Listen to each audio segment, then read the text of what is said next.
വനിതാ ഡോക്ടറെ ബലാത്സംഗം ചെയ്ത് കൊലപ്പെടുത്തിയ സംഭവത്തിൽ രാജ്യമൊട്ടാകെ പ്രതിഷേധം കനക്കുന്നതിനിടെ ബംഗാൾ മുഖ്യമന്ത്രി മമതാ ബാനർജിക്കെതിരെ രൂക്ഷ വിമർശനവുമായി ദേശീയ വനിതാ കമ്മീഷൻ ഇപ്പോൾ രംഗത്ത് വന്നിരിക്കുകയാണ്. സർക്കാർ എന്തോ മറയ്ക്കാൻ ശ്രമിക്കുകയാണ് എന്നും ഇതിനു പിന്നിൽ ഒരാളോ രണ്ടുപേരോ മാത്രമല്ല എന്നും ദേശീയ വനിതാ കമ്മീഷൻ മേധാവി രേഖ ശർമ്മ പറഞ്ഞു.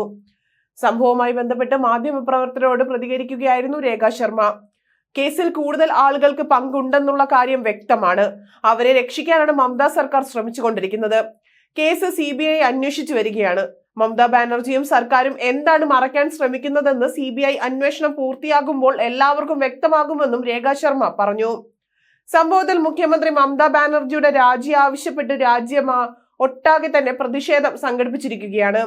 ABVP ആണ് പ്രതിഷേധം സംഘടിപ്പിച്ചിരിക്കുന്നത്. രാജ്യത്തിന്റെ വിവിധ ഭാഗങ്ങളിൽ നടന്ന പ്രതിഷേധങ്ങളിൽ ആയിരക്കണക്കിന് ABVP പ്രവർത്തകർ പങ്കെടുത്തു.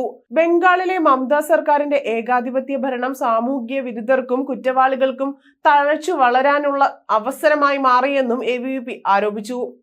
അതേസമയം ബംഗാളിൽ RG കാർ മെഡിക്കൽ കോളേജിലെ വനിതാ ഡോക്ടറെ പീഡിപ്പിച്ച് കൊലപ്പെടുത്തിയ സംഭവത്തിനെതിരെ രാജ്യവ്യാപക പ്രതിഷേധം അലയടിക്കുന്നതിനിടയിൽ പ്രതികാര നടപടിയുമായി എത്തിയിരിക്കുകയാണ് മമതാ ബാനർജി സർക്കാർ. അവർ അതുമായി മുന്നോട്ട് പോവുകയാണ്. 43 ഡോക്ടർമാരെയാണ് ഒറ്റയടിക്ക് അവർ സ്ഥലം മാറ്റിയിരിക്കുന്നത്. മമതാ സർക്കാരിന്റെ പ്രതികാര നടപടിയാണ് സ്ഥലം മാറ്റത്തിലൂടെ വ്യക്തമാകുന്നതെന്നും ആരോഗ്യ പ്രവർത്തകരും പ്രതിപക്ഷ പാർട്ടികളും പറഞ്ഞു. ഡോക്ടർമാരെ സ്ഥലം മാറ്റിയ നടപടിയെ യുണൈറ്റഡ് ഡോക്ടേഴ്സ് ഫ്രണ്ട് അസോസിയേഷൻ ശക്തമായി തന്നെ അപലപിച്ചു. ഇത്തരത്തിലുള്ള പ്രതികാര നടപടികളിലൂടെ സുരക്ഷിതത്വത്തിനും നീതിക്കുമായുള്ള പ്രതിഷേധത്തെ തകർക്കാനാവില്ല എന്ന് അസോസിയേഷൻ വ്യക്തമാക്കിയിട്ടുണ്ട്. നീതിക്ക് വേണ്ടിയുള്ള പോരാട്ടത്തെ നിശബ്ദമാക്കാനുള്ള നീക്കമാണ് ഡോക്ടർമാർക്കെതിരെയുള്ളതെന്നും TMC സർക്കാരിന്റെ നടപടിയെന്ന് BJP ദേശീയ വക്താവായ ഷെഹസാദ് പുനാവാല പറഞ്ഞു. ഡൽഹിയിലെ ബംഗ്ലാ ഭവനിലേക്ക് നടത്തിയ മാർച്ച് ABVP ദേശീയ ജനറൽ സെക്രട്ടറിയായ യജ്ഞവല്യ ശുക്ലയാണ് ഉദ്ഘാടനം ചെയ്തത്. RG കാർ മെഡിക്കൽ കോളേജിലുണ്ടായ സംഭവം ഹൃദയഭേദകമാണ്. സ്ത്രീകൾക്ക് അവരുടെ ജോലി സ്ഥലത്ത് പോലും സുരക്ഷ ഉറപ്പാക്കാൻ മമതാ സർക്കാരിന് ആവുന്നില്ല എന്നും അദ്ദേഹം കുറ്റപ്പെടുത്തി. ഒരു സ്ത്രീ ഭരണത്തിന് നേതൃത്വം നൽകുന്ന സംസ്ഥാനത്ത് സ്ത്രീ നിരന്തരമായി തന്നെ ആക്രമിക്കപ്പെടുകയും കുറ്റവാളികൾ സംരക്ഷിക്കപ്പെടുകയും ചെയ്യുന്നു. സന്ദേശ് കാലി ഉൾപ്പെടെ അതാണ് കണ്ടത്. സ്ത്രീകൾക്ക് സുരക്ഷ ഒരുക്കുന്നതിലും അവർക്ക് നേരെയുള്ള അതിക്രമങ്ങൾ തടയുന്നതിലും മമതാ സർക്കാർ പൂർണ്ണ പരാജയം തന്നെയാണ്.